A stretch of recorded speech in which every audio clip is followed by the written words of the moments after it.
number 96 of the KH-Vids Podcast. This week we are going to be talking about E3 2015, and I realize we're a little bit belated in that, but it's just because we had a lot of Kingdom Hearts stuff to talk about E3 last week, so we're doing general E3 this week. So with us today, you have your usual hosts, of course, myself, Misty. And me, libregkd. And me, Calxiyn. And that's it. We don't have a guest. Moving along. Kingdom Hearts news and updates.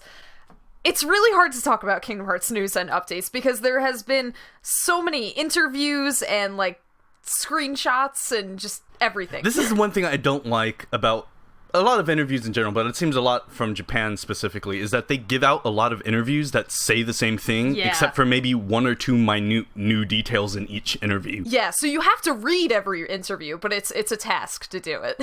Yeah. So, I mean, there has been new Kingdom Hearts news floating around, and really the best way to catch up with it is just to either visit our website and read everything, or listen to the last episode of the podcast where we kind of covered all of that and talked about the new Kingdom Hearts 3 trailer in depth. It'd take forever. For us to sit here and, like, recite all the news, we would be here for, like, 3 hours. So there's a lot of news, but a lot of it is kind of not entirely new. Yeah. So yeah, but I mean, it's not a bad place to be, considering, like, for the past year on the podcast, we've been like, true. There is no Kingdom Hearts news, and now we just have, like, so much that we can't just, like, parse decided through to they just overflowed. Yeah. They've asked for news. So we're going to give it to them. Yeah, but again, if you're listening to this podcast exclusively for Kingdom Hearts, check out the last episode. We covered Kingdom Hearts in depth, the new Kingdom Hearts 3 trailer, talked a little bit about Unchained Key, all of that good stuff, and we're going to be talking about general E3 this week. So E3 was now, like, 3 weeks ago? 2 weeks ago? Just about. Time is an illusion, so Yes. Yes. So E3 was a little while ago, and of course it was really an exciting event for us. We mentioned it on the last podcast, but our streaming plans kind of fell through, so we are dedicating time to covering E3 on the podcast, and also we don't really have anything else to talk about. So what we're going to do is... Don't break the illusion. What we're going to do is we're going to go through each conference. We're not going to cover everything, like, in depth, because there are summary topics on our website and on a ton of other websites, but we're going to be talking about the highlights, so the things that were interesting to us, the things that were bad for us, and just kind of covering E3 lightly and doing it in a fun way. Yes. Rather than just reading, there was a new trailer for Ass Creed and that kind of thing, because that would just be really boring and nobody wants to listen to that, and I don't want to produce that, so we won't. So the first conference, part of E3, was Bethesda, and it's so strange because it happened on, like, the Sunday before E3, and to be honest, not nobody, but I was not expecting a lot out of it. Eating my words, Bethesda did a lot. The biggest being Fallout 4's big reveal. They basically just threw out all this info about E3, not just at their conference, but, like, at subsequent conferences and in the pre-shows that people were doing. And just, Bethesda got busy this year, basically. I mean, I did you end up watching any of that, or did you just kind of... The Fallout stuff, like, I looked at coverage of it. I didn't watch it just because I have not played Fallout games, and it was funny when I was watching Bethesda's conference. They said basically the entire reason they held a conference was because of Fallout 4. Mm-hmm. And going by their show, they spent, like, almost 50% of the show dedicated to Fallout 4. So they've also gone on the record saying that it's probably not likely we'll see a conference from them next year, because this year they just kind of had a whole slew of, like, games that they can show off. Yeah. Like, between Fallout 4 and Doom. Yes. It was like, which, speaking of Doom, I like the first Doom. I'm a huge fan of the first Doom, and I just really, really love that game. And going into this new Doom, I was like, I wouldn't say, I was indifferent to it. Like, I wasn't sure what they were going to do. I was, like, kind of, like, whatever about it. But after watching their entire game trailer and demo stuff, it was like, I'm actually fairly interested in Doom now, which I was not expecting that going into the C3. It actually was. I didn't, like, watch the Bethesda conference, obviously. You kind of got that impression already. But I did watch some of the stuff about Doom. And it actually, like, I've never played a Doom game. I have, but, like, not for any extended period of time, and I've never been interested in it, but it actually did have kind of, like, a cool look to it. It looked interesting. It reminded me of some of the kind of, like, more horror parts of Mass Effect, which I like. And of course it was really, really gory too, which didn't disturb me as much as I was expecting. Yeah, that was another thing. It didn't disturb me so much, but I was surprised by it. But like, it is Doom, though. Yeah, I mean, Doom has always been known for being violent and graphic and stuff like that. It was just like, there's just, I don't know what it was that surprised me. I mean, I don't know what I was expecting. See, but that's the thing. Everybody was telling me, like, it was pretty gory, you know, just, like, be aware of that before you check out stuff about it. But I was watching it, like, this isn't so bad. So, and usually I'm pretty squeamish. So I don't know if I've just been desensitized or if video game squeamish doesn't, like, relate to, like, movie squeamish. Like, I've been watching Daredevil lately and my eyes are closed half the time. So I don't know. I don't know what it is, but Doom did not gross me out, and I honestly might check it out. Yeah, I'm actually really curious about they called it, what was it called? It was map, like stat map or something like that. It was basically like a level creator for Doom. Yeah. Only it kind of goes into more detail where you can actually change like the logic and physics of the game and create your own like game modes entirely different from like standard multiplayer deathmatch stuff. That looks actually pretty interesting, just because it's like I'm always interested. I mean, I'm terrible at creating stuff in games like in Little Big Planet and stuff like that, but I'm always really curious about what other people create and what I can play from what other people are, because there are some really talented people out there. And honestly, that's something that extends to like all of Bethesda's showings this year, I think. Like, not just the level creator in Doom, but like Fallout, they announced that they would be bringing the modding community at least to Xbox, probably to the PlayStation as well. Yeah, they mentioned later on in an interview that they'll talk about PS4 at a later date. Yeah, so you know they have something going on with Microsoft, and I mean, that's fine, and it's really, really impressive, because we don't see that much. That's always been a big division between, like, console gamers and PC gamers, modding, but it's really exciting to see that come to console gamers now. I hope it goes well. Yeah, I mean, it could be a disaster. Yeah, because, I mean, the PS3 had a game that supported PC mods, right. Unreal Tournament, and that was, like, it ended up being pretty cool, but it was kind of just a limited implementation of it where it never really took off in other games. Mm-hmm. Because, I mean, Unreal Tournament on the PS3 was also one of the few games that supported, like, keyboard and mouse controls as well. So, like, I hope it goes well, because it would be neat if more companies are kind of open to doing that. Definitely. I mean, it's always a weird thing, because by nature of consoles, they're a closed space. Mm-hmm. And so there has to be some sort of approval from either Microsoft or Sony or some other party to get stuff to work on a console as opposed to a PC. Oh yeah. So I'm curious about how that all works out and how well it's implemented and all that stuff. I mean, it definitely just seems more possible this gen because the system architecture of the PS4 and the Xbox One is so similar to PC. I'm sure that's part of it now that we're seeing it going forward, and we're also seeing, like, you know, last generation, of course, we had DLC, we had online play, but it was kind of put in incrementally, I guess. Like, they were still perfecting the formula, whereas with this generation we have a very good basis to go off of, and we can look at things like digital distribution and modding and everything. So it's just it's something that's really impressive for Bethesda. Like I said, that they're really putting time into, like, player customization, you know, not just with this, but like with their game's entire nature of having, like, a protagonist that you create and everything.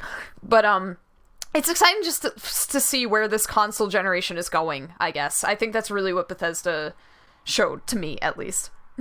That, we kind of mentioned, but that Fallout 4 reveal was actually pretty great.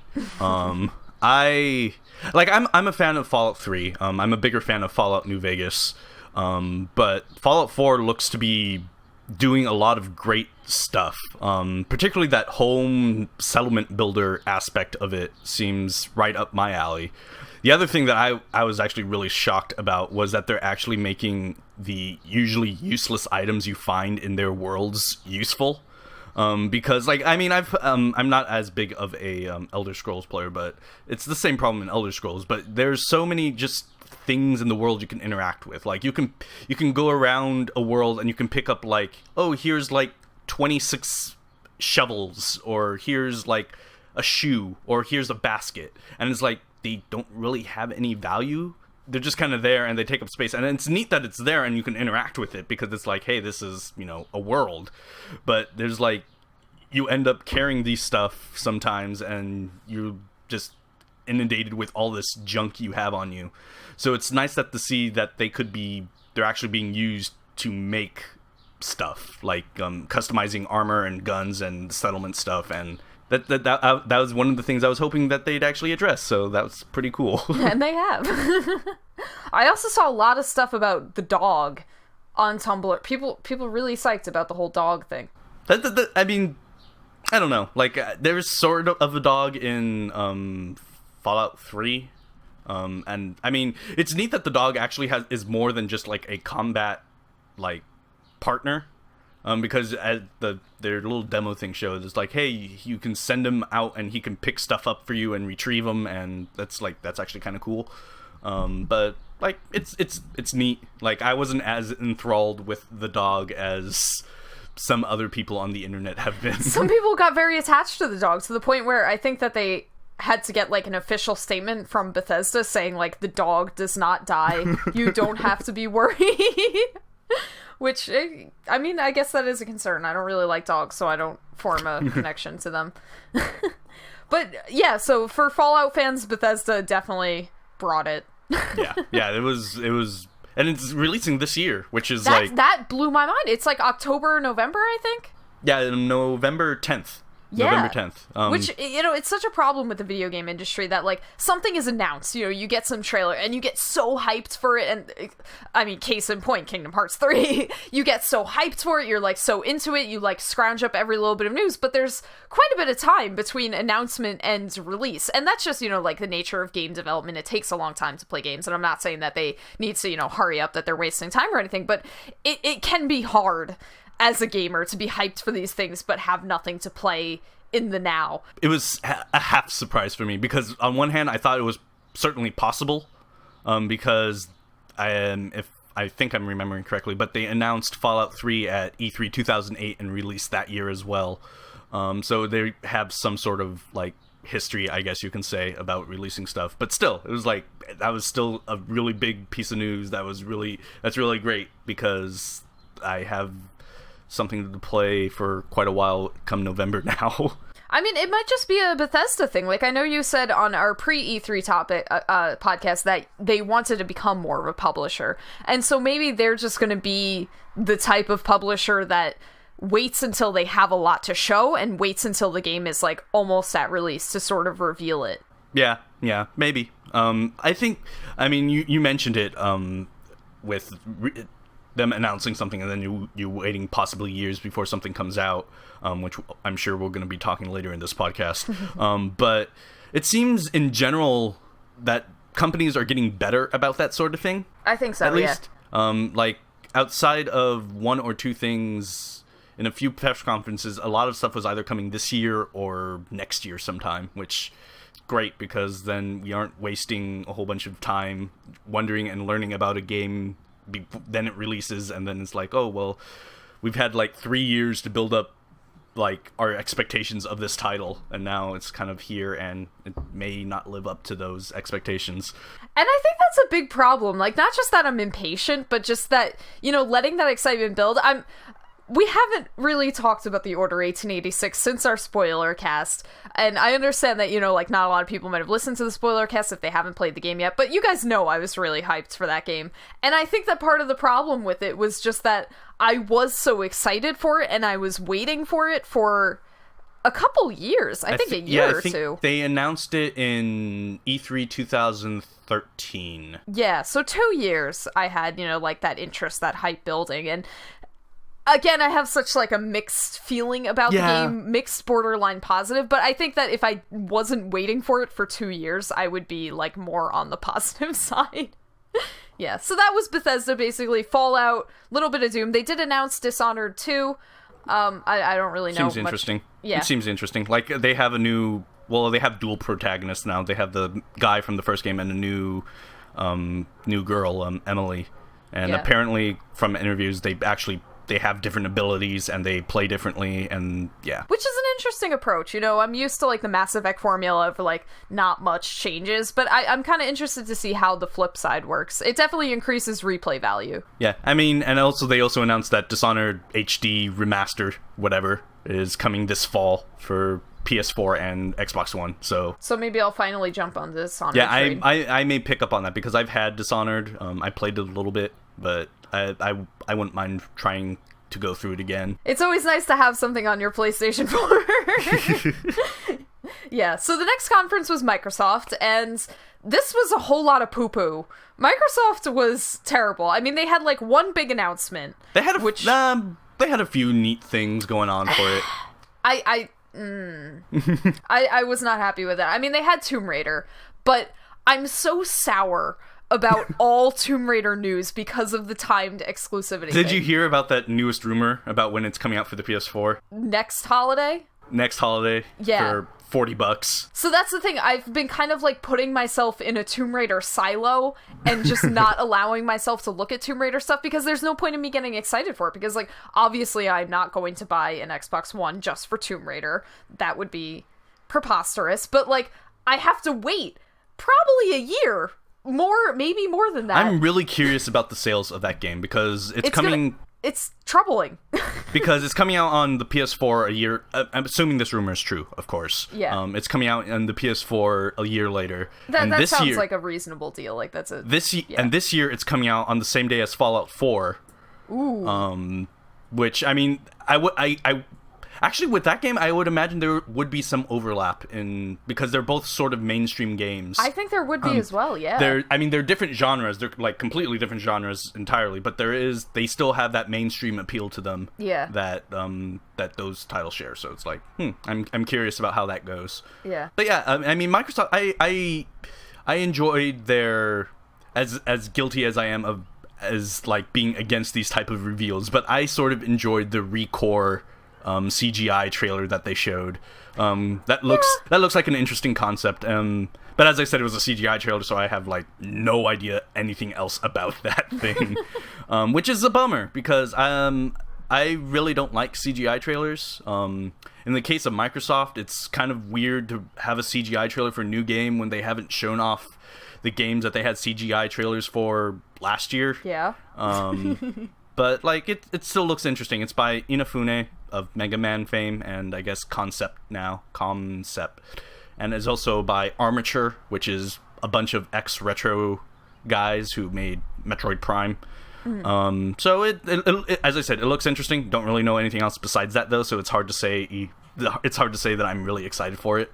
That's kind of the problem with I think all of Microsoft's showing this year. They didn't really show anything big and in-depth except for Tomb Raider, and I want to bitch a little bit more about Tomb Raider because I have so many feelings inside of me about it. Like timed anything in the gaming industry, it sucks, but it's something that like kind of happens.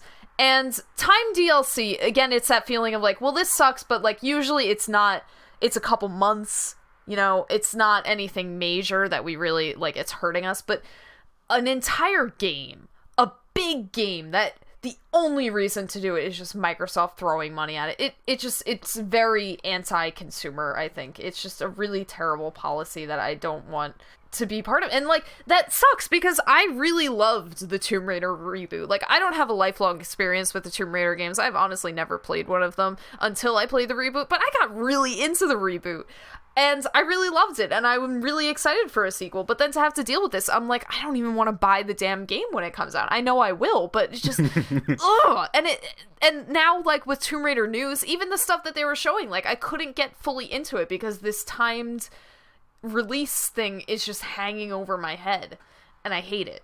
And ends Tomb Raider rant, but I'm upset about it. Yeah, no, I can understand a fan of the series. That Jonah is becoming like a main character because Jonah is a badass. Like I tried reading the Tomb Raider comics for a while. They weren't that good, but Jonah was in them and I was happy about that. So I'm happy that he gets his place in the game. The other big, the big games that they show, they were kind of what you expect. They had Halo 5, which it looks nice, but I'm not a huge Halo guy. I still have that question in my head of like, who the hell cares about Halo anymore? I know that people care about Halo, but it's just so far from my like peripheral vision that I just don't even. I'm curious of that game from a business perspective at this point. Just considering how the Master Chief Collection went. The Master Chief Collection went, and how the 343's first Halo game, Halo 4, it had great sales, but it tailed off a lot more quickly than previous Halo games. So that's kind of where my interest begins and ends with it. As I understand it, though, the beta has been fairly well received. Yeah. People have been happy with it, and that does bode well for it. So Halo fans are excited. Yeah, good for you if you're a Halo fan. The other huge thing that they had was Gears of War 4, which I think they're just... I mean, the title just said Gears 4, so I don't know if that's what they're sticking with or what. I don't know about that. I had a very distinct, memory when I was watching the Gears thing. Because back in high school, this was 10th or 11th grade. This was 10th grade. I took a media production class, and my teacher was showing us some of the things that, some of the options that we had, because a lot of the assignments were just make a video. You can do whatever the hell you want, just make me a video. And so he gave us the freedom to do with it, whatever. And he said, obviously a lot of the people that have taken this class have been video game fans, and I've had people do, Let's Plays, that kind of thing. This was before Let's Plays really took off, but something similar to that. And he showed us a video that somebody made of Gears of War. I think it was Gears of War 2 at that point. If it was 2010... Yeah, I would say it would be 2. It was probably Gears of War 2. And there was gameplay in there, and I was watching... I've never played a Gears of War game, I'd never seen a Gears of War game, and I was, looking at it. And that was my first, experience of Gears of War. And when I was watching the Microsoft conference this year, I immediately thought back to that video and just thought to myself, this looks exactly the same. And that's a problem. The problem with me for that video was that it was dark. It was dark. I'm sure it looked good. It looked good, but it's looking at I couldn't tell what was going on. Yeah, there was a lot of the stuff where I didn't know what was going on, and there was a lot of just almost nothing happening until kind of the end part where those monsters with 1,000 tongues came out. Nothing should have that many tongues, by the way. That's I don't like the aesthetics of Gears of War. The big oversized bodies, they just remind me of Tonka action figures. It doesn't. From what we've seen before, it isn't as pronounced, I don't think. It's still pretty fucking extreme. They seem more, I guess, normally proportioned in this one. Did you see those calves? Did you see them? I don't know. I mean, it looks good, and I'm more interested. I'm actually kind of interested in seeing how it looks in the daytime, just because what they were showing, it looked interesting, but it was so dark and so just, I don't know. It was hard to tell what was going on a lot of the time. And I would hope for a better look at kind of what that looks like. I think Microsoft's probably biggest announcement, though, wasn't a game. Yeah, not a game at all. It was that they announced that they would be bringing backwards compatibility to the Xbox One with 360 titles, which that's a pretty huge deal. That, to me, made their conference, relevant. Otherwise, I would feel a little disappointed that I watched it, and if I woke up early to see the Microsoft conference and they gave me all of that without the backwards compatibility thing, I would be like, well, f*** me, this is this is Where terrible. Did that last hour of my life go? Exactly. But the backwards compatibility thing is definitely a big announcement, because that is the thing that has always loomed over the head of console gaming, backwards compatibility. And the Xbox, to me, will never have a leg up on the PS4. The PS4 just has such a lead at this point that it's so behind. But the backwards compatibility thing did definitely, give it a bit of a competing edge. This would probably me sounding really cynical, but I feel that adding backwards compatibility right now is more of a PR victory. Oh, yes. Oh, yeah. Because if this was in there at the launch of this system, because then I think it would have been a much bigger deal, because it's at the launch of the system where backwards compatibility plays a more significant role, because there isn't a lot of software on new consoles. So you have this console that can still play some of your older titles from the previous generation. Being that this is going to be added to the Xbox One 2 years after it launched, we're already leaving the past generation behind. Of course people still play games on the old systems, but in terms of being a feature where hey, there's nothing else really coming out, I guess I'll just pop in some of these old games that I haven't really played that much yet. That isn't really there now. Yeah. So I mean, it's a great thing that they're added. From what they're kind of going about it, it sounds like how they're doing the 360 emulation the same way they did the original Xbox emulation on the 360, and where they do titles on an individual basis. Right. It just takes a while, and it means that, like, maybe some obscure games are not going to be that, you know, they, like, highlighted Mass Effect with it, so obviously, like, big games like Mass Effect will make it, but it's questionable about others. They say that all it takes is the publisher to say, like, hey, do this, but there's probably going to be instances where the publisher will probably say, no, don't do this, and other weird things like that. As they mentioned, when it officially launches, there'll be 100 titles available. Right. Right now, if you're in the preview program for the Xbox One, you can get it. You can get on a handful of titles. I think Mass Effect is actually one of those. Yeah, it is. And according to a few tests, the games actually run better on this emulation than on the native 360, which is that's a neat addition. Oh, definitely. For things like Mass Effect 1, they were saying like texture popping isn't as prevalent. And also any game that had screen tearing, that's gone now. So that's a pretty neat addition. It is. Oh, it is definitely. It's again like you said, it's more of a PR move, because I'm actually happy with the state of backwards compatibility on the PlayStation 4. That, I mean, they should really add the PS1 and the PS2 classics to the PS4. That's like my one thing that I would really like to be there. But you have so many remasters today that, yes, you do have to buy the game again, but it's just, to me, I like remasters. I know a lot of people complain that, like, it's just remasters coming out right now, but to me, remasters are a good way for me to catch up on, like, the big games of last gen that I didn't get to play. And to be honest, that's really what you would be going back to last gen for, to play those big games that really, like, stuck with you. So I'm good with that. And then for everything else, like, PlayStation Now does have a pretty wide library. I've never felt compelled to dip into it, but I've also haven't really felt compelled to go back and turn on my PlayStation 3 either. So I don't know. I've never understood the backwards compatibility complaint. PlayStation Now is a poorer service. Yeah. It is. Because I mean, it is a streaming service, and it varies wildly about like where you're located and what your internet speed is. Yeah. Like me, I'm located in Los Angeles. I am by a bunch of servers by nature of being here. So my PlayStation Now experience has been basically, I'm probably in the most ideal position, one of the most ideal positions in the world. Yeah. To actually use that service, and the few times I have used it's worked like flawlessly. Like I'm no frame counter, but the lag and all that other stuff didn't seem like I was playing the game like on my PS3. Yeah. So for me, it's been great. But I know that if you're kind of in non-ideal areas, then that service is kind of either a poorer experience or it just flat out doesn't work for you.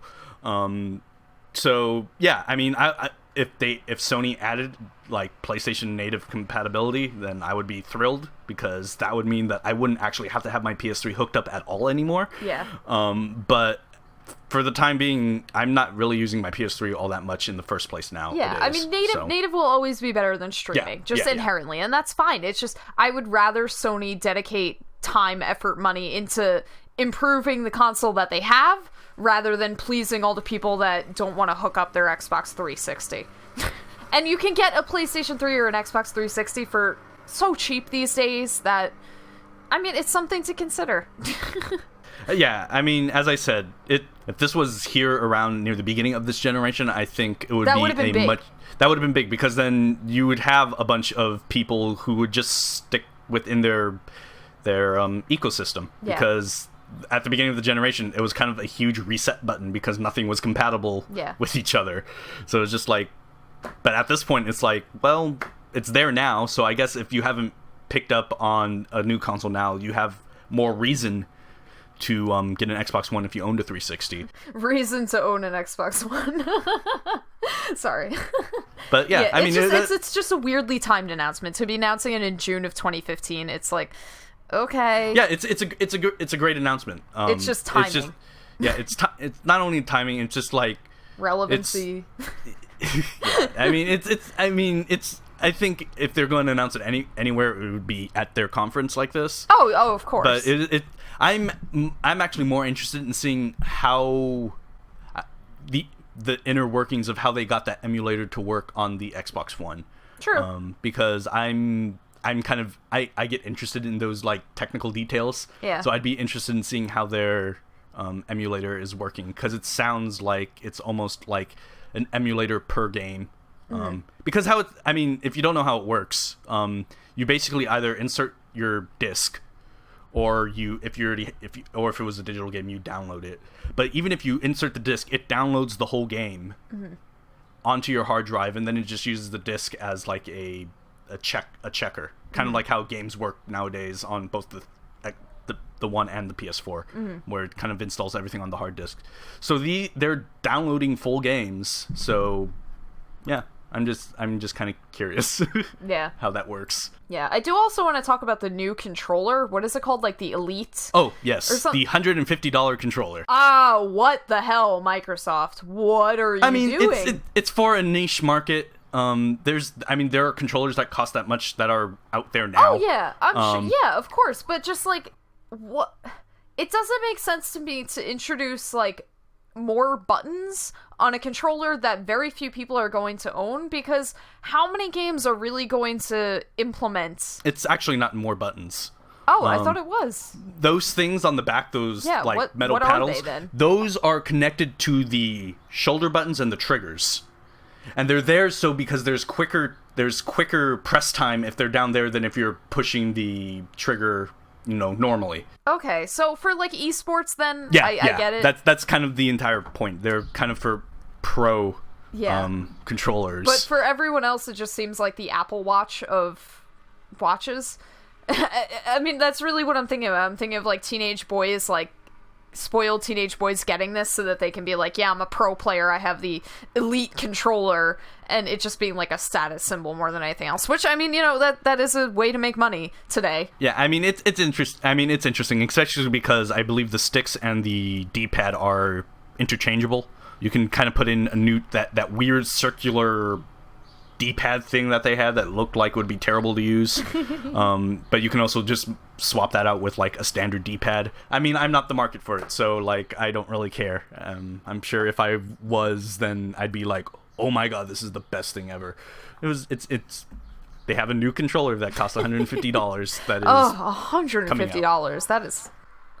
I mean, yeah, if you're winning esports competitions, go ahead and drop $150 on a controller, but, everybody else on the planet could probably use that for, food, shelter. But moving along, EA was next up. EA, oh boy. Pele. Oh my god. I forgot about that, and now it's coming back. Oh my god, yeah. EA was quite a company this year. They did what EA does. I'm disappointed in them, not just for the Pele thing and for the Minions thing, but the Mass Effect thing. They showed quick little trailer, and that was neat, but nothing else. And we were expecting a lot more than that. I mean, we did get a date at least, so that's neat. I don't remember now. Holiday 2016. Okay, well, that's the thing. It's so soon that give us. Well, I mean, something. that means that holiday 2016 means they have another E3. So yes, of course. And this EA conference really was the Star Wars Battlefront conference. So, like, I understand. No why kidding. They had a ticker the entire conference. 25 minutes to Battlefield. 10 minutes to Battlefield. Because they knew that literally everybody was tuning out of the sport. And they tried something different this year where they kind of scattered the sports stuff rather than having like the block of time, and every tweet on my Twitter feed was like, how dare EA take away my bathroom break. Yeah, it was really weird, like, because you're like, oh good, we're done with sports, and then you're like, back to sports, and you're just like, how many sports are there left for us to go to? Because you're just like, oh my god. Yeah, it was really bad. I mean, EA didn't really show anything. Like, they had Mass Effect, which it was neat to finally get like an actual trailer. It's nice that they kind of confirmed the leaks. I mean, there's still, it's not like all confirmed because the leaks were huge, but like we do know, of course, that it is going to be the Andromeda Galaxy. And, it's nice to see it. It's cool to see the Space Cowboys thing. Yeah, you saw, I guess. I know, that was another thing. When that trailer first started, I didn't know that was Mass Effect at first because of the music. Me too! I was like, what is this? And then it cut off to somebody in N7 armor. I'm like, oh, okay. Yeah. So, I mean, they also showed more of Mirror's Edge, which that was actually kind of neat. Yes. Because that got a date of February 23rd, I believe. I'm still confused about what it is, though, because, like, it's not a sequel, and it's not a prequel, but it is... Yeah, it's sort of like a prequel / reboot. Yeah, it's just strange to reboot something with only one game, but I guess they weren't really expecting the level of, like, I guess, the cult following that the first game got. I know you haven't played the first game, but there is not really a lot of story going on in it. Okay. Like, the story's basically there to do gameplay. Okay. Like, there isn't really a well-crafted story within there. That's kind of what I thought. It really was just like a, hey, look what we can do. And then when people were like, I'm really into what you can do, they're like, oh, now we have to find a way to make this into a series. Yeah, it's an understandable choice. It's strange. It's a little confusing.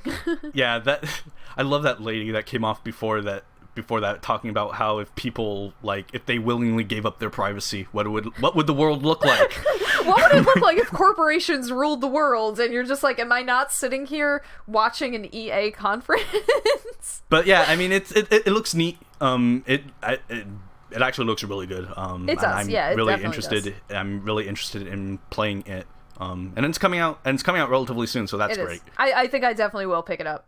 Yeah, it seems like it'll be a pretty good time. It almost, like, DICE. I mean, DICE has a lot. That means DICE is coming out with Battlefront in November, and then this in February. They have a lot going for them. This might redeem them with the Battlefield debacle. Yeah, I know. I feel that, like, DICE is working on Mirror's Edge as, like, if we don't work on this, we're going to go insane making only Battlefield. Battlefront. Battlefield. Well, that's just Battlefield with a Star Wars skin. Yeah, true. It's kind of Battlefield for dummies.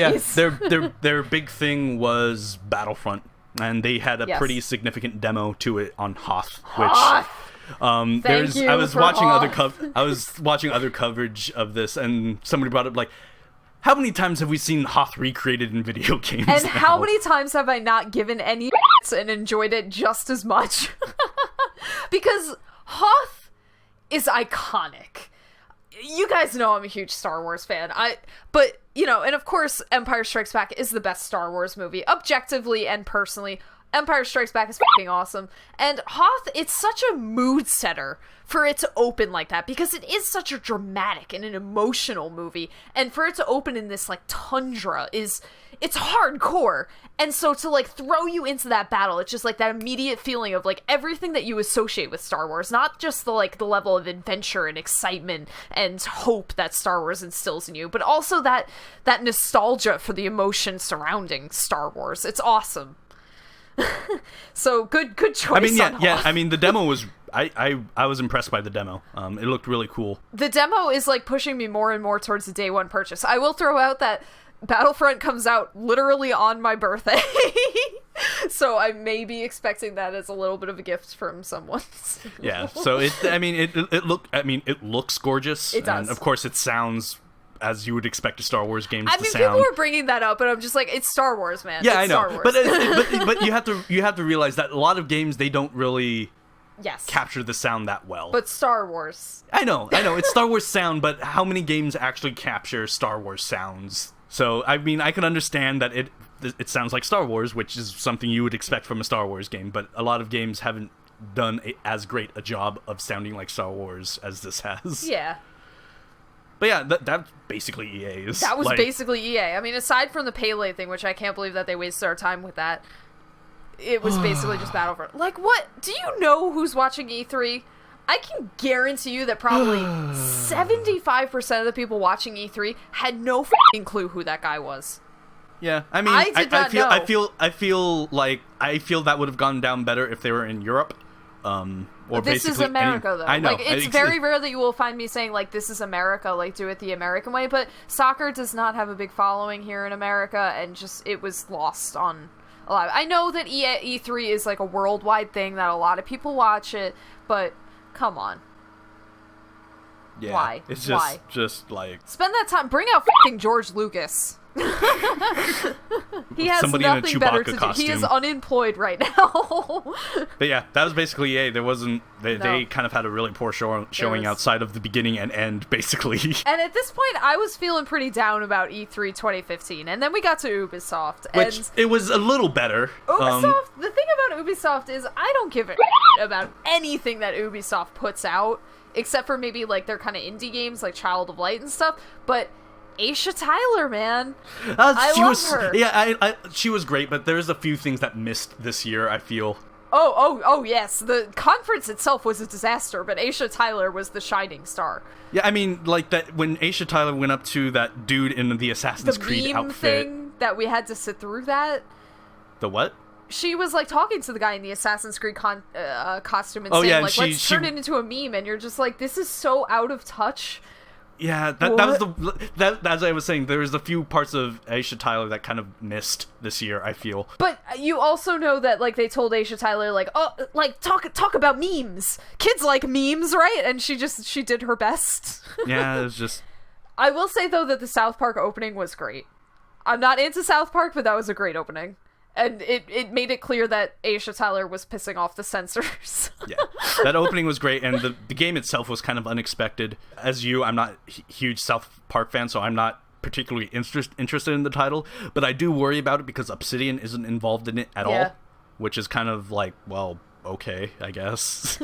What else did they show? They They showed... did also show that For Honor game, which is like the medieval thing, and like first everybody was kind of like, this just looks like, you know, run-of-the-mill game, but as like the thing went on, I feel like everybody kind of warmed up to it, and that guy that they had presenting it was fucking awesome. Like at first I'm just actually like, really excited about that one. That I was know. like my thing for the couple few days because I didn't really care about Microsoft, but then I saw that for Ubisoft, and I Dude was comes just out with like, a cane. Yeah, it was great. my first reaction was just like, bring back Aisha Tyler, bring back Aisha Tyler, but then the guy started talking, I'm like, I can jive with this guy, I'm cool with him. I mean, it looks interesting because it looks like a weird combination of like I'm sure none of you have like played games like it, but there's stuff like is it Bushido Blade?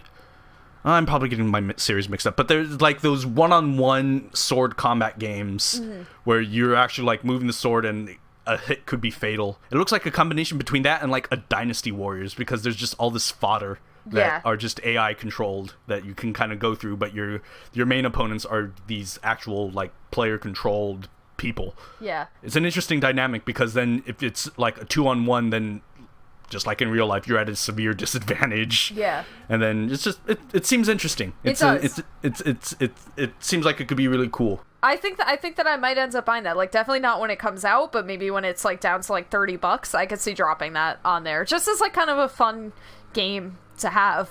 I don't think it's gonna like set anybody, you know, aflame and like create this huge following, but like, you know, it just seems like a fun game to have. It looks pretty interesting. And it's again like going back to the guy that presented it. It just seems like people that are like really into the setting and really into the game, like making a game. And I think that if you put love into it, it's gonna show. But to speak about one of the rotting corpses of video game industry, there was the Assassin's Creed trailer. Yeah. I mean, that's the I feel thing. kind of bad for Assassin's Creed fans that listen to this podcast because I know I crap all over it, but Yeah, that's me. it's not gonna stop. It's weird. It's like it's weird because I used to like when Assassin's Creed 2 and then Brotherhood came out. Assassin's Creed was up there with probably my favorite franchise to come out of last gen. And then seeing just kind of the roads it's taken is kind of a shame. There was this isn't to do with the E3, but there was a recent interview with Nolan North. It was mostly about Uncharted, but he ended up going into Assassin's Creed for a bit because he did voice Desmond. And he said that originally that the plan with Assassin's Creed was there's going to be 6 games with Desmond learning abilities from each ancestor in each game until a final finale with him in the present day using everything he learned for, to finish the series. And that would have been fine because it would have been a series. But now it's just like, oh, here's another Assassin's Creed. Yeah, that kind of game. lost its way after Assassin's Creed 2, where they kind of abandoned that entire thing and then completely disregarded Desmond after Assassin's Creed 3. But I mean, it's just an Assassin's Creed game. It looks like, I don't know. It looks like an Assassin's Creed game. But that's like the feeling that everybody has. They're just like, well, it's another Assassin's Creed game, so I'm gonna buy it. And then I'm just like, how can you be so apathetic? Like, if there was a game that I'm just like, oh, well, you know, I'm not gonna buy it. I have not bought Kingdom Hearts games because I'm just like, well, it's like another Kingdom Hearts game. Like, I want to be interested in it. The thing with me is, like, how you mentioned For Honor. I have a feeling because I generally still like the Assassin's Creed formula. Generally, the story is like, I completely just like, I do not care about what they're doing in that game whatsoever anymore. But there's still some sort of like, it's neat to like, to parkour around, like, in this case, London during the 1800s, the late 1800s. So I'm feeling this, like, well, I'll maybe buy it when it's, like, really cheap. Like, I've almost gone on, I buy an Assassin's Creed game whenever the next new one comes out. That's when I'll buy the previous one, because people have forgotten about it. It's dirt cheap, and I'm like, I might as well at least try to play this because it seems interesting. I never want to feel like gaming is a chore, because gaming is a hobby for me. And so I never want to just, like, feel like I'm obligated, like, I have to play this game. I mean, I don't feel obligated, and I don't feel it's a chore. It's just, like, I'm not as excited about it, and I wouldn't... Honestly, the only thing that the series has going for it now is just that, like, they do the settings, and it's cool, and you want to run around and check it out. But, like, that does not make a game for me. Yeah. I mean, that's kind of the reason for me. Yeah. Like, I'm of the opinion that, like, I'm not terribly excited for these games, and I wouldn't be disappointed if next year they said, we're not making Assassin's Creed anymore. You just feel like, all right. I'm like, hey, it's a thing, and I'll play it eventually, maybe. That's even the maybe part is waning more often than not nowadays. But it's like, I guess. And I'm salty about it too, because, like, after the whole mess of Unity, like, not the bugs, but the representation issue with it, or that it had no women in it, they should have gone hard-ass motherfucker women in this trailer. And I know that they're doing, like, the dual protagonist thing, but the woman was barely visible in the trailer that they showed at the Ubisoft conference. I know that they showed another one at the Sony conference that displayed her more, but I don't understand why they did that. I mean, it's a dual protagonist, but they're kind of advertising just one person. I know. Even the box art is the dude. I don't even know the dude's name. He's kind of front and center in that. But, like, that's the problem. It's just saying more and more that they're like, oh man, we gotta add a woman. So they're, like, just kind of, like, putting her in and, like, trying to integrate her as best that they can, but it's like an afterthought.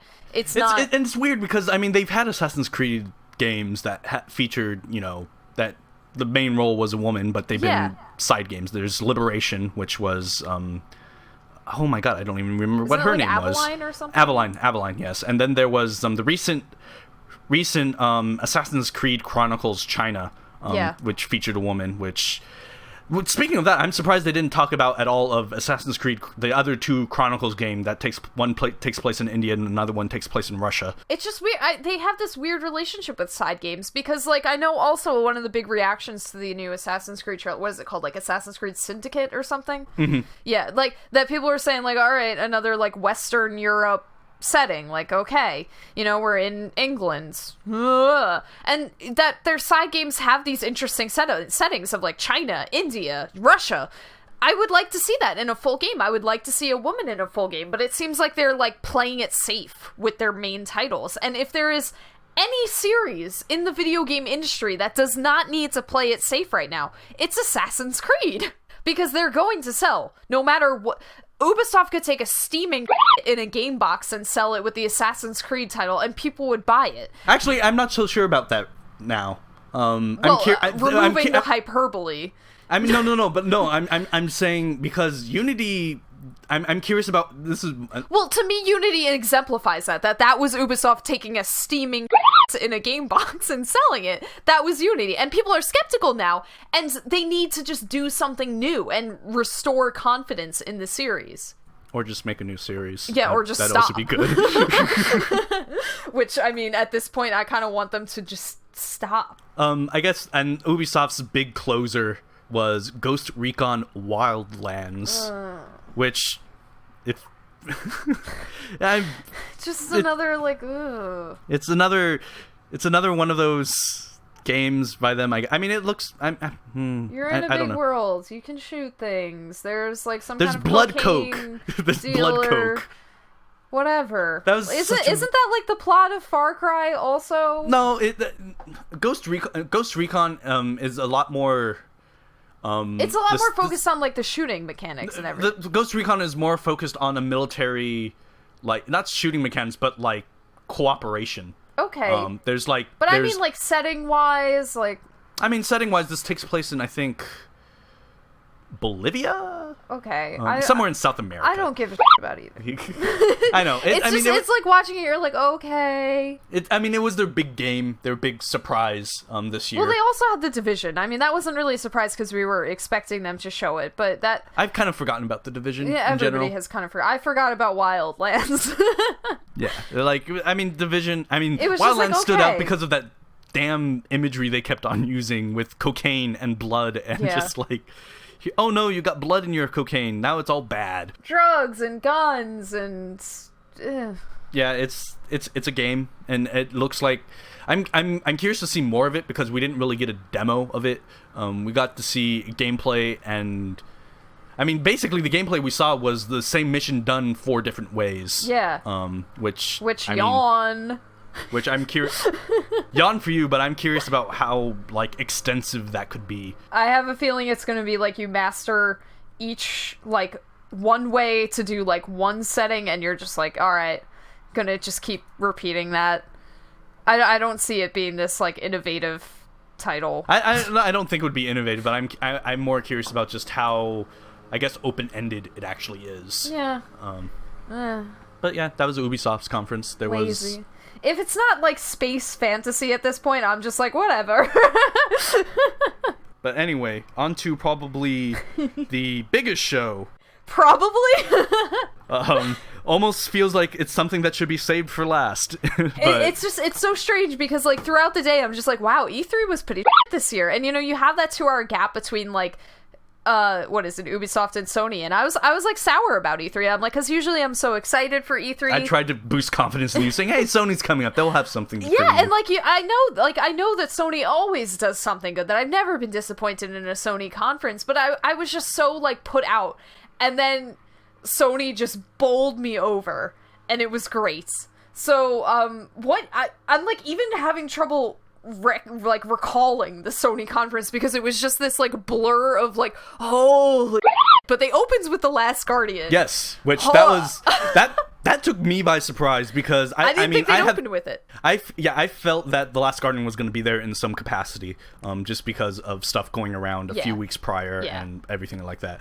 I figured that they'd either throw it somewhere in the middle, as a like here's kind of like a tail end to what their first party studios were working on, or they'd close with it. I thought they were going to close with it and just say like it's coming, like no date yet, which they gave, didn't they? Like a rough. They gave a year. Yeah. They gave 2016, which that's a lot sooner than I was expecting, and just I'm really surprised. I haven't been part of this like Last Guardian cult because I've never played Shadow of the Colossus or Eco. So you could if you only had the HD remaster. If only somebody would buy it for me like 2 years ago. But I haven't played them, and I don't have that like whole like, oh my god, my pet thing going on. So like this is just not the game for me. But like I was excited kind of like secondarily. I was excited for everyone else. I mean, I'm really excited for it. It looks like an Eco game. It looked exactly what I would expect a game from that studio to look like.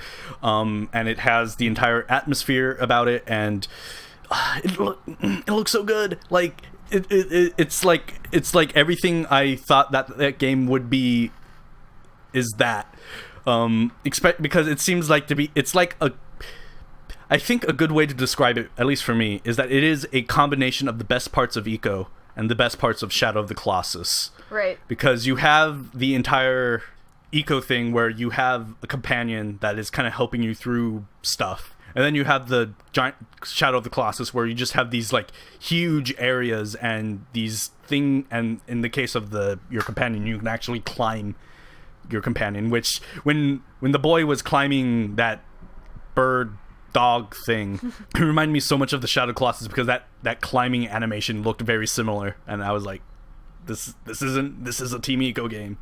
So I'm actually really excited for that because it looks like something that is right up my alley, and I'm so happy that it actually got revealed. Like, year after year, I've been saying that it's gonna appear this year.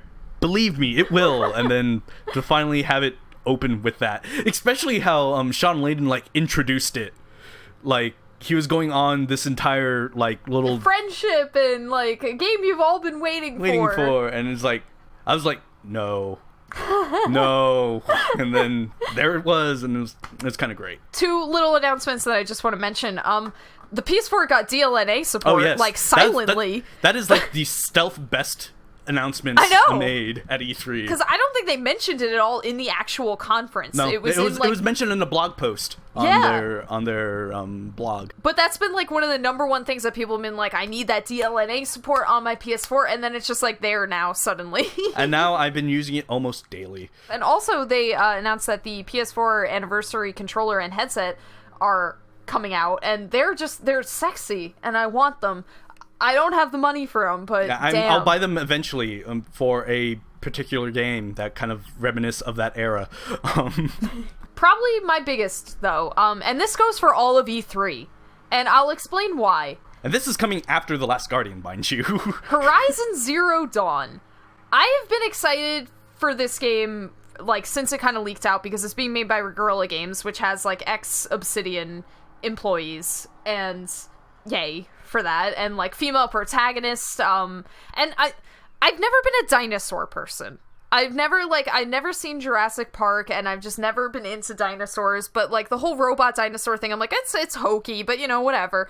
This to me was the biggest moment of all of E3 because it looked really interesting. I believe that the voice actress was Ashley Birch. While we were watching it, we're like, this voice sounds familiar, and I've read people saying like it sounded like Ashley Birch. I don't know if we've had official confirmation on that. I've heard people that sound like Ashley Birch. I've heard other people saying it was Laura Bailey. I heard somebody suggest it was Allie Hillis, actually. So I don't think there's been a confirmation yet on who's voicing Aloy.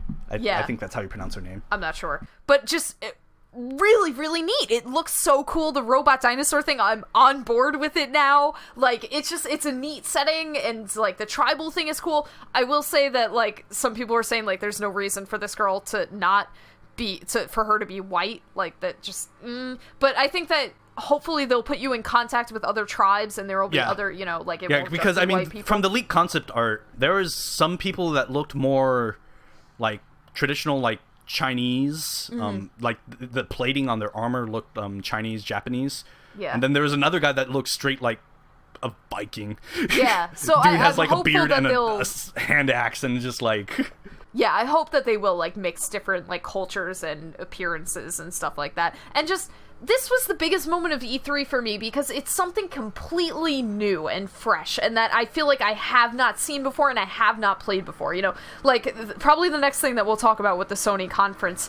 It's big and it's huge, and I'm happy that it was announced, but it is a remake. This is a completely new IP and something that I'm definitely buying day one because I'm so excited for Horizon Zero Dawn. I've sort of had my eye on this ever since it sort of leaked.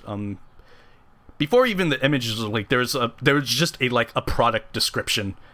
It wasn't even a product description. It was a guy saying, "Hey, there's Guerrilla is making an open world RPG. Beautiful art and stuff like that. Redhead, female protagonist, and robot dinosaurs." Yeah, and you're just like, I'm on board with that. And then like you see the leaked image, and you're like, I'm even more on board with that. And then you just get this trailer, and you're just like, oh my god. Yeah, it is. It looks really good, and it's probably like you. It's probably my game of the E3 of getting announced because it looks so unique, and it's something so out of the box from the Guerrilla people. Oh yeah, because they're known for Killzone, which I mean stylistically it looks great. Those games look great, but they've never been that fun to me. They've been like they're standard shooters. Yeah. It has some visual flair to it that make it look appealing, but besides that, there wasn't really that much to them. But this looks completely like beyond what I would expect them to make. And this is a PlayStation 4 exclusive, isn't it? Yes, Guerrilla Games is a first-party Sony studio. Yeah, I don't remember these things, but it was also a game that had a lot of people on my Twitter feed saying, like, might have to buy a PlayStation 4 with this game, and that is what the PlayStation 4 needs. They need those titles that are like, you can't get this anywhere else. My one gripe with the game is the title. Horizon Zero Dawn. Yeah, I feel like Zero Dawn isn't needed. I feel like it is. I feel like they started as just like, this game is called Horizon, and then they added the Zero Dawn thing as like, we're gonna turn this into a series, so we need a subtitle. I know, but then it gets like, what do they call the next game? Like Horizon... Next Dawn. First Dawn? Dusk. I mean, I guess they could just go with a completely different subtitle and just have subtitles dictate the thing. But yeah, like, I'm not too thrilled on the Zero Dawn bit, but that's but if that's like your one gripe, yeah, with I know it. that's such a minor thing that it's like, yeah, okay. So I'm so sold on this game already. It looks phenomenal. I'm so excited for it. Next up, I think that we should talk about the Final Fantasy VII Remake. That's what I was alluding to before. Of course, this is a huge announcement, and it's hilarious, honestly, and I have to make fun of you a little bit, Nick, because rumors of this game came out, I think, the morning of the Sony conference. Silicon Era posted, and it was weird because people are like, Silicon Era is usually pretty reputable, and people, they're saying, like, confirmed, Final Fantasy VII Remake is coming, and everybody, there were, like, two reactions, there were the people that let themselves get excited, and then there were the people like you, Nick, that say, like, why do you let yourself get hyped every year? Why do you do this to yourself? It's not happening. And then, like, who would have thought that 12 hours later, you're sitting there like, I was wrong. Yeah, I mean, it's weird because, I mean, the Silicon Era thing, I'm not going to say that I didn't expect the game to get remade, because I had a feeling that game would eventually get remade. We all kind of knew it was going to get remade. It was more like, I'm surprised they announced it now. Like, that's like... It also seems to have Kingdom Hearts 3 syndrome, where they announced it too early. They feel like they've said that. There's a very interesting post by a certain, I guess, somebody in the industry who's actually been kind of alluding to a Final Fantasy remake since like early 2014. His little insight into this is that one of the reasons that it was announced now is that the PS4 isn't doing that great in Japan. There's Square itself has had a bunch of issues with like 15 actually taking longer to come out than what was originally intended, and like, I mean, not only when it was not only just this game as a whole, but when it was re-revealed as 15, that it's taking out longer than, when that they expected.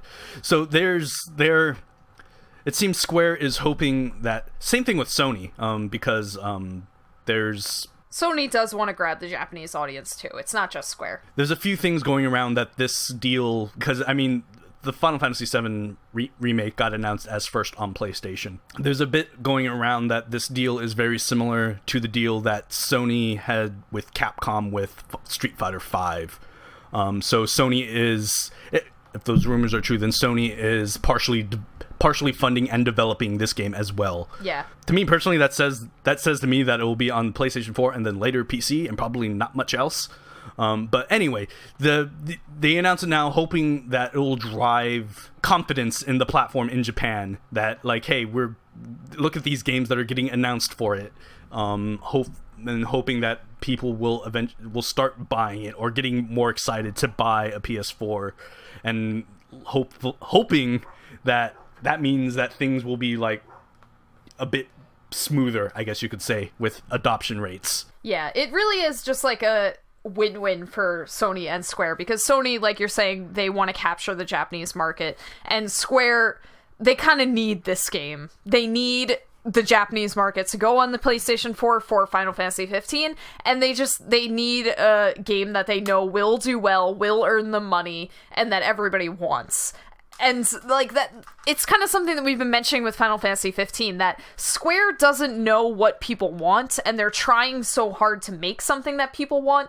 They know that people want Final Fantasy 7, and they know this is going to be a grand slam for them.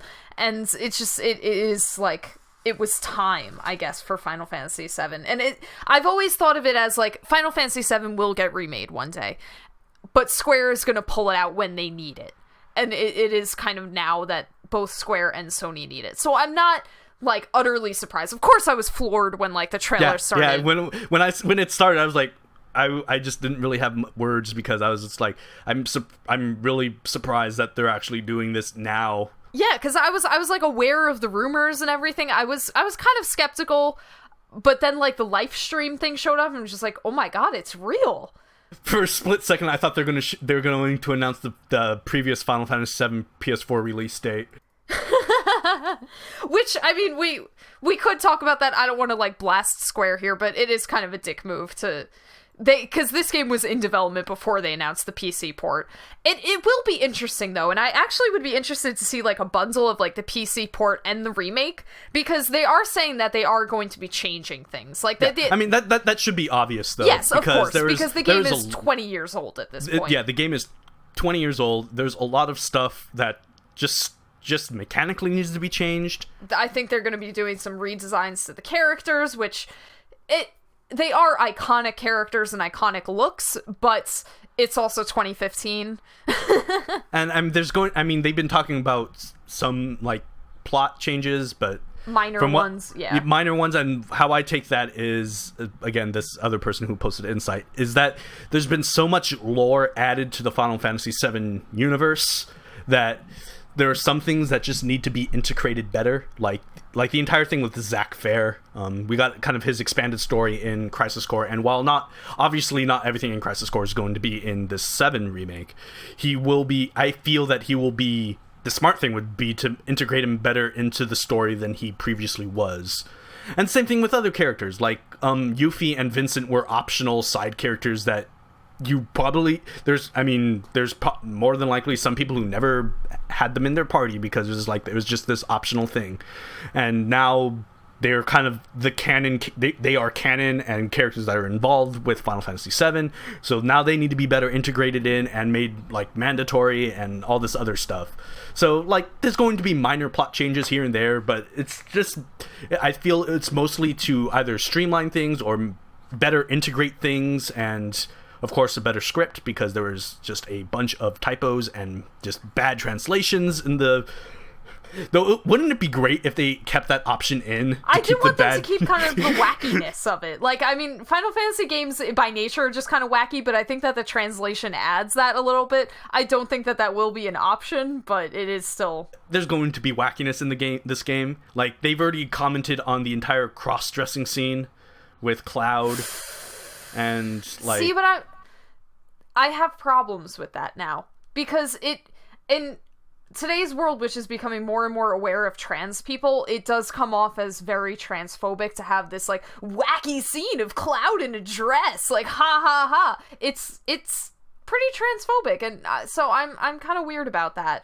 I know a lot of people want to see it because it has become like this like joke with Final Fantasy VII. It's like people know about it and everything. It's just that's the other thing with this. There are some stuff that it is a game made in 1997. It's not up to our social and political standards. That's an issue of like how do we do this 20 years later? Yeah. Like there's that thing. There's the entire almost homophobic section of that, and that entire little portion of the game of going into the Honeybee Manor. And kind of stuff that goes on in there. Like, there's an entire scene of where Cloud beats the shit out of Aeris. Yeah. It needs to be in there because of what happens after that and kind of the character stuff that happens after that, but how do you present that 20 years later in a new context? Like, it's these things that they need to go back and do, but they have to be careful because they don't want to change it and, like, they don't want to completely change everything, because then that's like, you can't, then don't do that. But they do have to modernize it. You do have to modernize it, and you do have to be like conscious, aware of kind of what's going on and everything like that. Yes. So in some respect, I know people will get pissed off about that because, reasons. But also, I don't care. I don't care about those people getting pissed off. I mean, yes, I'm curious, not only because I don't care, but I'm curious to see what they do instead, because I'd be interested in seeing what they do to change stuff and make things like more modern and it's more... like how they air old Looney Tune cartoons. They have like a little disclaimer saying like, these are products of their time and we don't necessarily stand behind everything that was in here. We are going to keep showing them as a classic and as a cultural artifact, but just like be aware that there is probably some questionable stuff in here. Obviously, now that they're like going back and completely remaking this game, they have the option to change things. And, you know, yeah, we'll see what direction that they take, if they're really aggressive about it or what happens. I'm curious. Yeah, as much as, like, we're talking about the reasons also behind remaking the game now as being, like, a business thing, like, wanting to get the Japanese market, Square bringing in revenue, it also seems like they do have pretty much the original big guys behind the game on board. You know, like, Nomura's directing, which there was that hilarious news of him not knowing he was the director. Did you read about that? No, I didn't. Oh, okay. So he said that, I mean, obviously he didn't see the E3 trailer when we saw the E3 trailer. He saw it well before, but he was like, oh yeah, I had consulted about the game, you know, I was talking, I think it was with Kitase that he was not sure who was going to be the director, but like, he was like, yeah, I had been talking with Kitase, I had been giving my thoughts and everything. And then I saw the trailer, and it had me listed as director, and he's like, I called him up, he's like, I thought you were directing! So it was weird. I mean, the one big name not in there, which would be obvious because he's no longer with the company, is Sakaguchi. Oh, yeah. Which, I mean... I'm curious about Nomura actually taking this on, because it does say also like that he was not booted off of Final Fantasy 15 as like trying to get rid of Nomura. At least he is working on something else within Square. Yeah, but it is still interesting. You know, we'll see where it goes. Yeah, because I mean, Final Fantasy is kind of his break in Square. Because Final Fantasy VII was the game that Sakaguchi decided, hey, let's give this new Nomura guy a shot at something. Yeah. So it's neat to see him actually directing this remake. Yeah. There was also the Shenmue. Yeah. I don't know if I'm saying that right. Kickstarter. Yeah. It's weird. It's a very strange situation, but I'm glad that it is like, and also that like it's announced within this E3. It really just became like the E3 of like fabled games, like Last Guardian, Final Fantasy VII Remake, new Shenmue, like all this stuff. Shenmue. I'm excited for Shenmue. Yeah. That's like, I hope that their Kickstarter does well. It has. That amazed me because in the first, I think not the first day, but like the second day after that they announced it, it got to its goal like right away, and I thought that was so amazing. I mean, probably not given how many fans were in the game, but it was amazing for me because I kept refreshing it to see the money go up, and it was great. I mean, Kickstarter was down when it was first announced. Kickstarter. But yeah, when I say well, because they've already passed their goal, they're at like 3.7 million right now. But one of their stretch goals is to make it a legit the Shenmue 3 is Shenmue 3 at this point. But one of their stretch goals was to make the world as open as it was in the previous games. And that stretch goal is 10 million. And there's another one that was at 5 million that's like to implement a mechanic or something gameplay wise that Suzuki always wanted to have in the game but never got to put into the game. And I'm pretty confident that it'll at least reach like 5 million. Yeah, I don't know about 10 million. The 10 million seems like a bit of a stretch, but yeah, I'm glad that exists and that announced. And quite honestly, Kickstarter is the way for that game to get made, because that game is like niche. It's like more niche than niche. Like it's like there's a reason why nobody wanted to publish this game for 14 years. So it's kind of neat to finally see it actually getting made and having a trilogy finally come to a close. It was just another moment that like led everybody to say like, did I hallucinate E3 this year? Yes. There's somebody on Twitter who was talking about how this conference was fan fiction. It was. It really was. And it's just like, yeah, yes, it was. Yeah, there were a lot of announcements at the Sony thing too. I kind of just want to skip to Uncharted just because we can't like mention every single game. I do want to bring up Dreams though. Dreams was weird. I don't know what to expect out of it, honestly. I mean, to be fair, the guy who was introducing Dreams said that you probably are going to be confused by this. Yeah. And I mean, it is weird. It seems to be taking the entire it seems to be the next evolution in Media Molecule's user-created stuff. Because Dream seems like it is a creation for everything.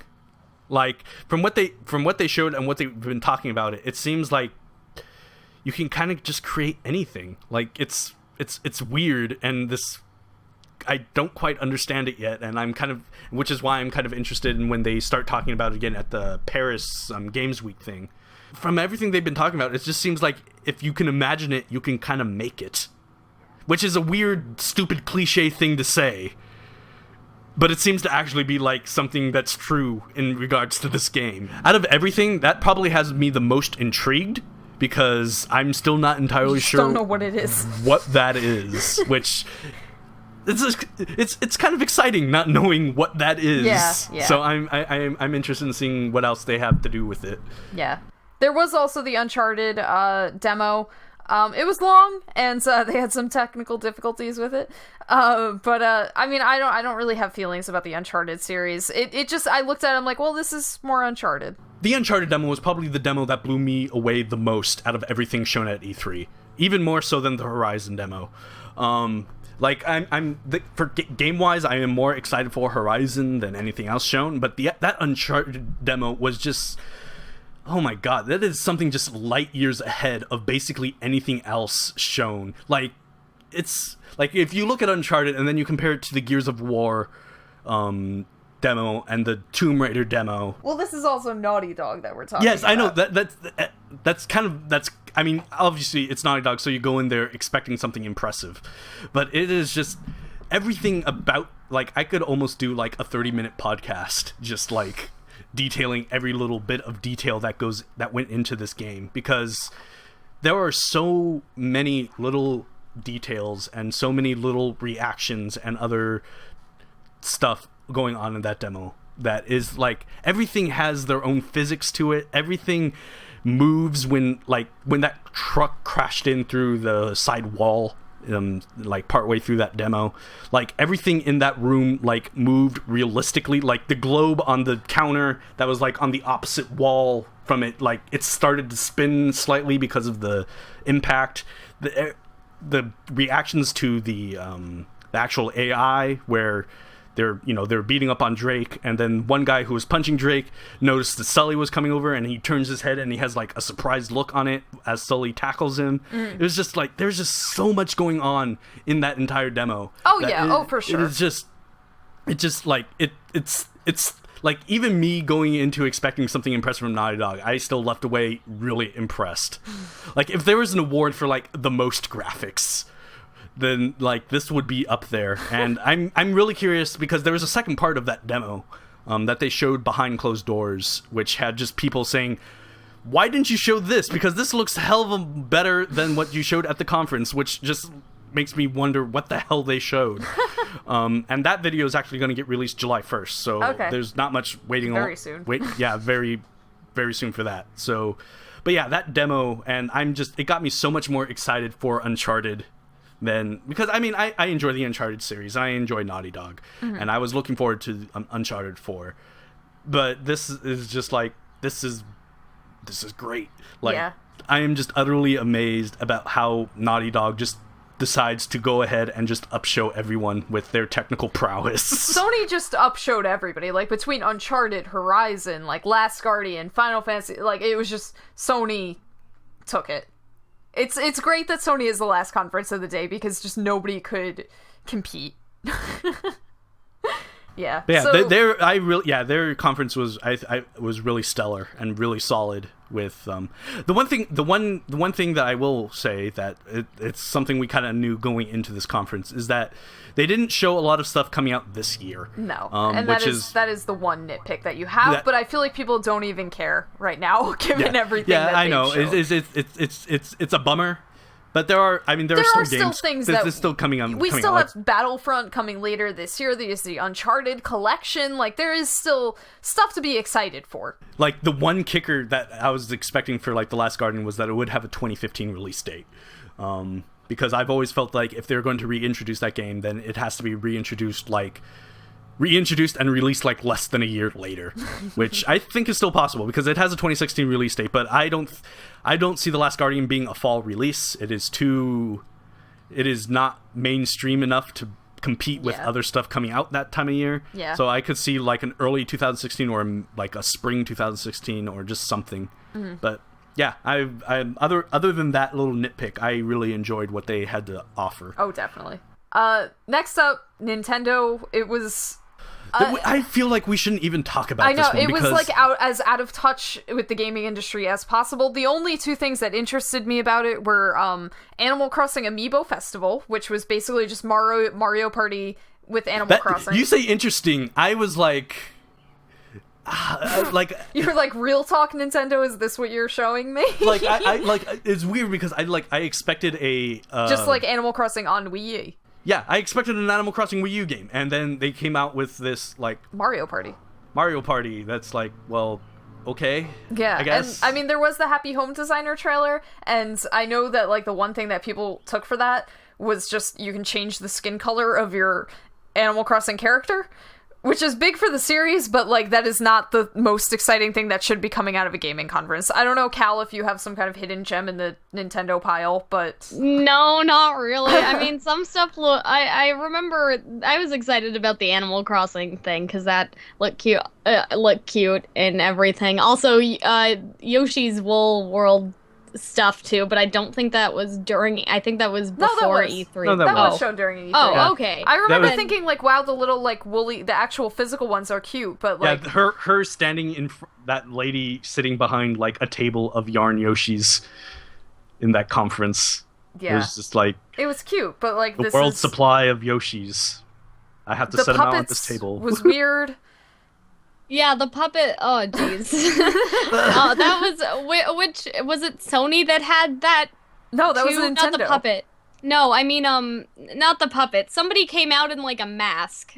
Was that? Oh no, that was Square Enix. Okay. There's actually we'll get to that, but there's actually a reason for that. Yeah. Okay, well I hope so because I have a lot to say about that too. When we get but yeah, Nintendo's was actually what I expected out of them. Yeah, but probably actually a little under my expectations.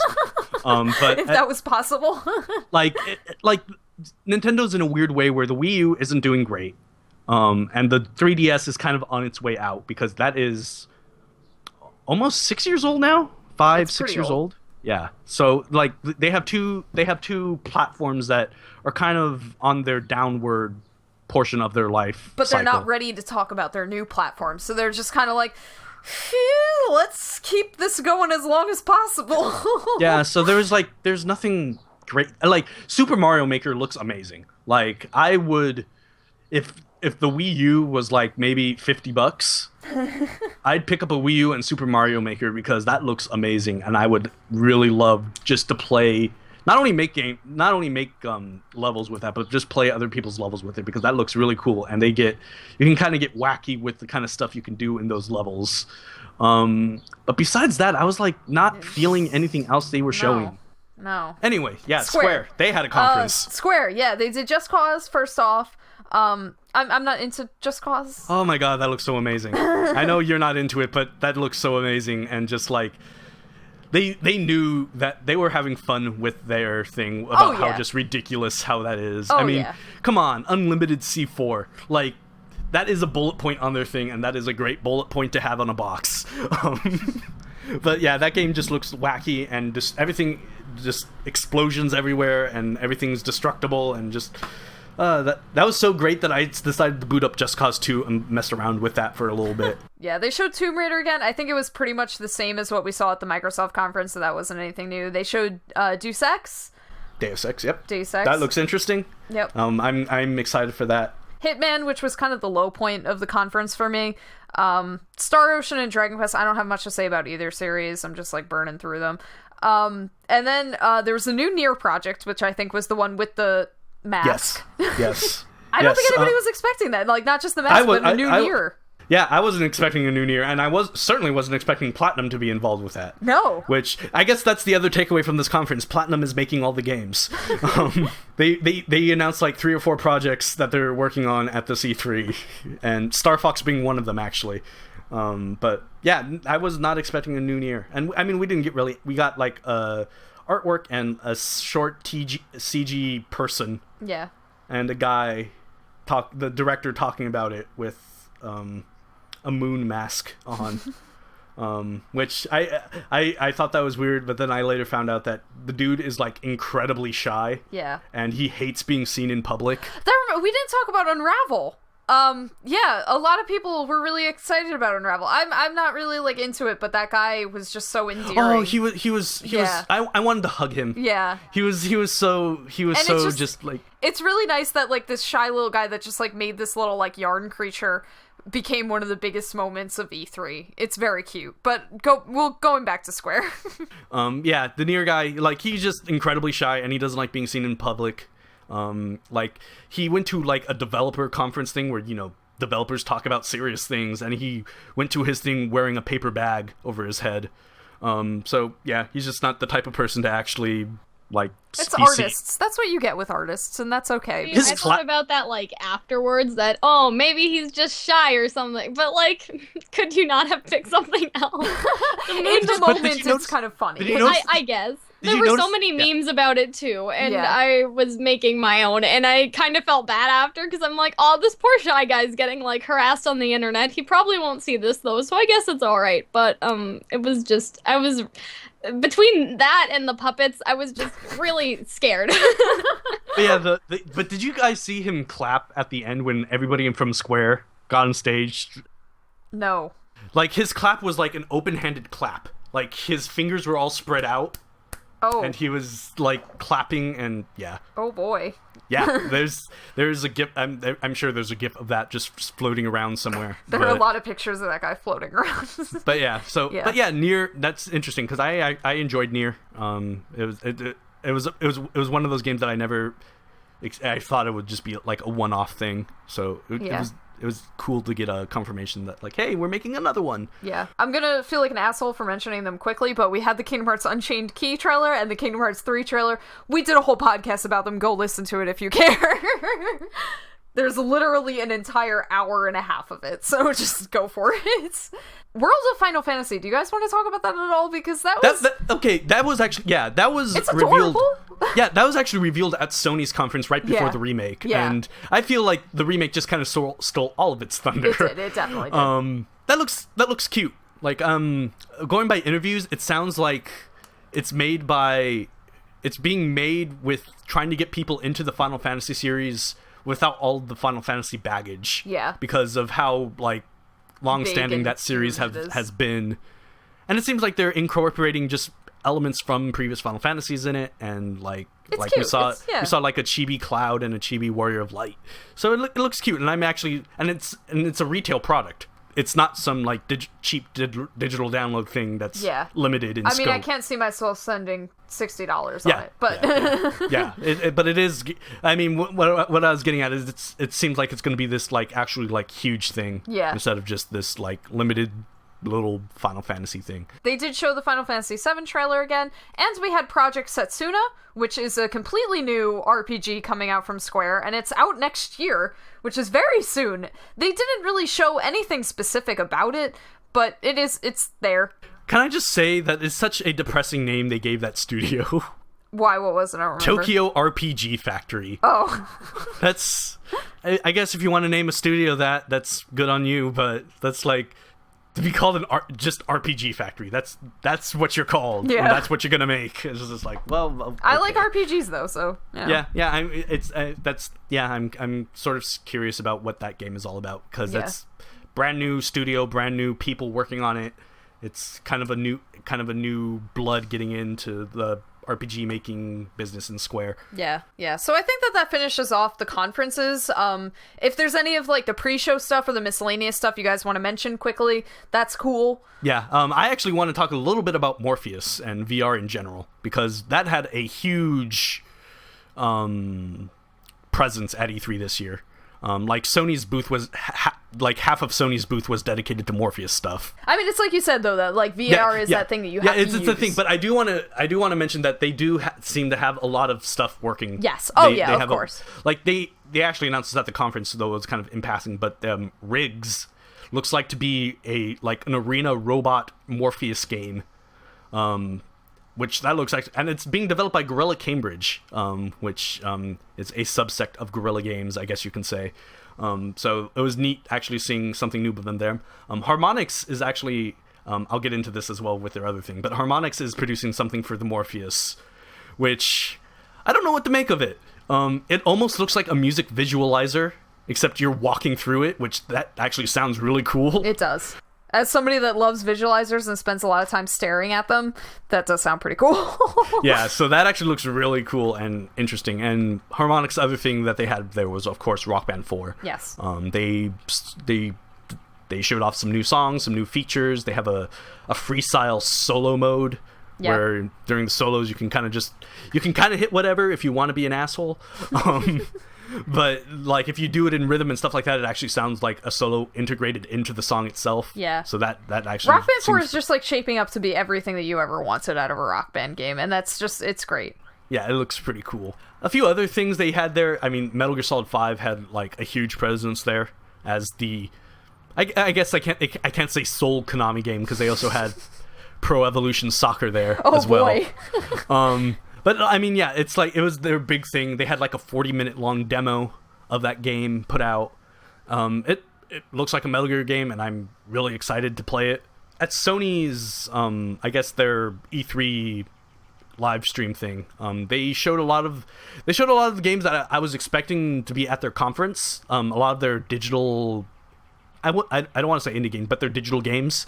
Yeah. Like they showed off Shadow of the Beast, Rhyme, Everybody's Gone to the Rapture, and stuff like that, which those all look great. And then we got more concrete release dates on all of those. Like Everybody's Gone to the Rapture is coming out in August.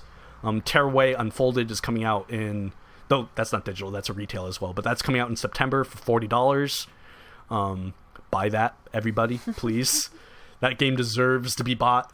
But yeah, there's actually just so much going on at E3 this year that it's hard to just like list things. Yeah, because exactly. There's a lot of exciting stuff going on this year. Yeah.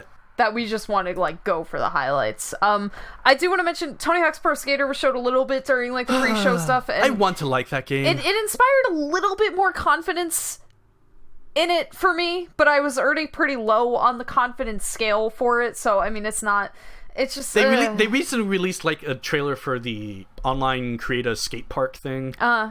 Which like I mean that's cool. Yeah. And I want to like this game, and it's not going to be what I want it to be. Yeah, I knowing me, I'll probably end up picking up when it's like $20. Yeah, exactly. Because I mean even if it's somewhat similar to a Tony Hawk Pro Skater game, that'd be like okay with me. Yeah. Not enough for me to get really excited about it, but yeah, Guitar Hero Live looks than it already did, which is saying something. Like I don't know what they're doing with that game. I don't understand. I mean, from the gameplay thing, it actually looks pretty cool. Like I think the idea of having I hate that. I hate it. I like it because it more represents like how you do chords with having stuff. You mean having like the two levels on the the two levels? Okay. Yeah. I thought you meant like being on the stage because I hate that. No. The live video stuff or the live video stuff and then the music video stuff is like, which I don't know what they're doing with that because there's Guitar Hero Live and then there's Guitar Hero Live TV, and Live TV seems to be a bunch of like digital download stuff. And it's basically like a TV channel where you pay a subscription fee to it, where it could be anywhere from a year to a day to a week or to whatever, and they have all those songs on there. But like there's like 90 songs out there right now in the wild of songs that are playable in Guitar Hero Live. Mm-hmm. About 80% of that are from Guitar Hero TV. I don't know what is actually coming with the game outside of like 5 or 6 songs that they've revealed. So I don't know what's going on with that game at all. Like it's not good. Yeah, I wanted to be like the new guitar mechanic made me at least somewhat interested at first because like, hey, this is something new. It actually looks like it plays cool. I mean, I don't really like that just because, like, I tried to learn how to play the guitar, and I had trouble switching, and, like, switching the strings, switching the frets and everything, and, like, I already can only play on medium in Guitar Hero and Rock Band, so, I mean, it might just be me as a terrible player. Yeah, but everything else they've done about the game just makes me not interested whatsoever. Yeah, so no, I'm just bad. like... Yeah. So that lets us move along to user-submitted questions. So submit a question to the KH-Vids Podcast. All you have to do is fill out the form linked in every episode of the podcast or send an email to podcast@KH-Vids.Net. The questions can be directed to a host in particular or the group in general. I lost my breath a little bit there. Noticed. Yeah, so our first question, let me pull them up. Are you going to re-record that part later? No. I don't care enough. The first question is from Nobody's Light, and I'm actually not sure. Nobody's Light just joined, so... I don't know if it's Nobody's Light or Nobody's Slight. I'm gonna say Nobody's Light is more likely, but whatever. So they ask, if they introduce a Final Fantasy world in Kingdom Hearts 3, which game would you want to be in it, and what leading character would be a party member? Also, how much would a Final Fantasy 13 world offend you? We talked about this a little bit in one of the threads. Yeah, on the forums. And we went over how it would be difficult because there are characters that have been established in the Kingdom Hearts universe and who have backgrounds that are just incompatible with having a Final Fantasy world. Like, I brought up how there is the storyline going on between Cloud and Sephiroth in Kingdom Hearts, but then Nick was like, well, but you already have that established background of Radiant Garden, and you can't just, like, go back and add this, like, oh, there's Sephiroth and the Genova Project and the Lifestream in Radiant, like, you can't have that, and that would make it basically impossible to have a Midgar world. Yeah, like, and the same thing with, like, Final Fantasy X, where we have Tidus and Waka who are on Destiny Island, and then Yuna, Riku, and Pain. Who is a fucking fairy. So like the entire, and then Auron being in Olympus Coliseum. But like the entire, like if you want to have a Final Fantasy X world, it will be pretty hard to have one when Tidus and Yuna do not know each other. Yeah, every fan fiction that I've read that has made like a Final Fantasy world has just said like, forget it. About like the established backgrounds, but that would be a little extreme for the Kingdom Hearts series. I mean, the best way they could go about that is to include a world where characters haven't been introduced yet, which naturally brings us kind of to Final Fantasy 13. I don't want a Final Fantasy 13 world. I mean, the thing about Final Fantasy 13 though is that the story is simple enough. There's no established background in the Kingdom Hearts series, so they could do it. I just don't want them to. Would you be on Pulse or Cocoon? Well, you would have probably... I mean, this is like a structural problem with Final Fantasy 13. Your party is not together ever, which could be conducive to Kingdom Hearts, that like they have like, oh, Sora joins up with like Lightning and Hope, and he's like traveling around with them. But it's just... It's so... I don't like Final Fantasy 13. It's structurally just a difficult game for me. The first game, and then like it goes bananas after. The way they could, I mean, this is now just becoming a 13 rant, but the way they could have solved that problem is to have more party members. Yeah.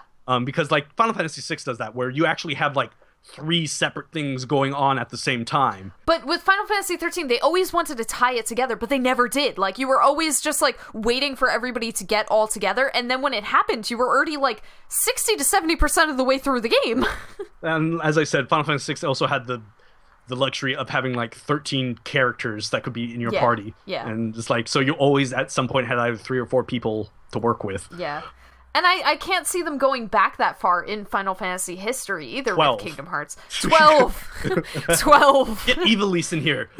No, we can get an entire Ivalice world, so we can get 12 tactics boy. In there, and then just get the Ivalice thing going on. I just think it's dreaming. I used to be really on board with the Final Fantasy world thing in Kingdom Hearts, but I'm kind of changing my tune a little bit. I haven't played Final Fantasy or Anything? any of No. Cal! I know. It's so bad. Like, people ask, and I'm just like, oh. Real talk, do you want my Final Fantasy X PS3 remaster? Because I bought the PS4 one. I mean, I have some games around here somewhere, but I've never played them, which is even worse because I paid money for something and it's just collecting dust somewhere. But, I mean... The most I want out of anything, like, any Final Fantasy related thing being in Kingdom Hearts 3 is them bringing Zack back in the Olympus Coliseum somehow, because the Olympus Coliseum is back there now. Yeah. I would like them to bring him back in here somehow. Kind of like, because Orin was implied dead and was resurrected by Hades, so if they did the same thing to Zack and then like... What if Zack never died? Yeah, everybody thinks that Zack died for some reason, but because it happened in the game, I guess. Oh, yes. Spoilers, sorry. Yes. Everybody kind of knows that, though. Well, Aerith is running around alive, too, so... Yeah. Spoiler also. Man, we just talked about the Final Fantasy VII remake. Now Everybody we're spoiling knows it for that people. Aerith dies. Now we're spoiling it for people who were excited for the remake. I did like all of those, like, tips for people new to Final Fantasy VII. Like, spend all your time leveling Aerith. Oh my god. Those Like, made me okay, laugh. when I first played 7, it was about 10 years after 7 actually came out, but I'm like amazingly good at avoiding spoilers for things. How could you avoid the Aerith spoiler, though? I did. Like, I am didn't shocked really know. by that. But I went into it and I kind of, because Aerith is one of the first party members you get. Yeah. She's like the third or fourth one or something like that. So naturally I spent a lot of time just grinding out levels for my characters, including Aerith. And then she died, and then I lament all the time I wasted on just leveling her up and getting stuff that I was never going to use. It's a daring... I don't think that any other Final Fantasy game has done that, though. Killed one of your main party members. Yeah, there's... Because it is definitely a good way to piss off players. Yeah, not only from an emotional standpoint, from a time standpoint. Yeah, like, I spent time leveling this character. Now that was all for nothing. Okay. Yeah. Real talks. When Goofy, like, died, quote unquote, like, when people thought that he is dead, I was so angry because, I mean, like, when I played Kingdom Hearts 2, I was maybe 8-ish. And first, Goofy's dead. That was, like, the first horrifying thing that upset poor, like, 8-year-old Cal. But then I didn't really understand how to use the AP and the points and all that, so I put a lot of them into Goofy, and I don't really remember why. I guess it's because I always got rid of Donald, and I didn't really think about putting them into Sora, because, I don't know, maybe I didn't think that Sora could use them or something weird. And so when Goofy just, like, got knocked out, I was like, great. I still can't believe they did that. I can't believe that happened. I know, me neither. And, I mean... What's your newest favorite moment like that from Kingdom Hearts 3 would you like to see? Donald dies. Except permanently. Oh, please. I mean, now I know that, like, Disney probably wouldn't let them do that. No. But even still, every time I see that cutscene, I tear up, even though I know, like, Disney isn't gonna let them kill off Goofy. Oh my god, okay. Next question is from Nobody's Light also, and they ask, to all members of the podcast, what is your opinion on cheap strategies? And they bring up the jump hit one for Lingering Will. I'm not sure what that means, but we all know what cheap strategies are. I am completely on board for cheap strategies. You do you. This is coming from somebody who beat Maleficent the first time, Maleficent Dragon, by hiding underneath the thorn bushes.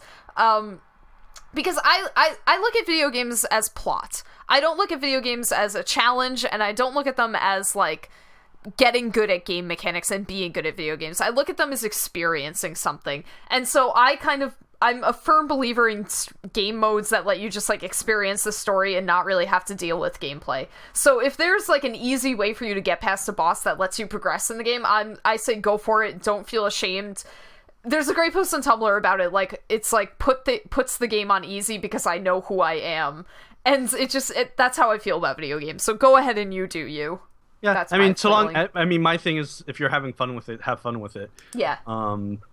Me, personally, I try to avoid them, because I do get some fun out of a challenge. Mm-hmm. That does mean I'm above not using them. I've used them a few times in a few games.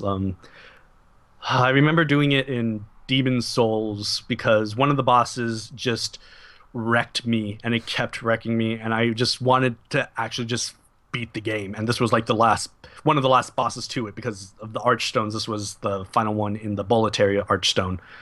And I just got so fed up that I ended up just equipping a ring that reduced my visibility. I equipped a spell that cast poison, this person is susceptible to poison. I sneak up behind him so he doesn't see me. I poison him. I sneak back. I wait for his health to drain. I go back up to him when poison wears off, and I continue doing that until he died. And it was really cheap, and I didn't really care because I wanted to get through that. On a new game plus game playthrough, though, I ended up actually beating him without using that tactic. Legit doing it. Yes, I legit beat him, and I felt good about that. But when it got to the point where it was taking me hours and hours and hours of being killed by this thing, and I knew I was very close to the end. I just wanted to end.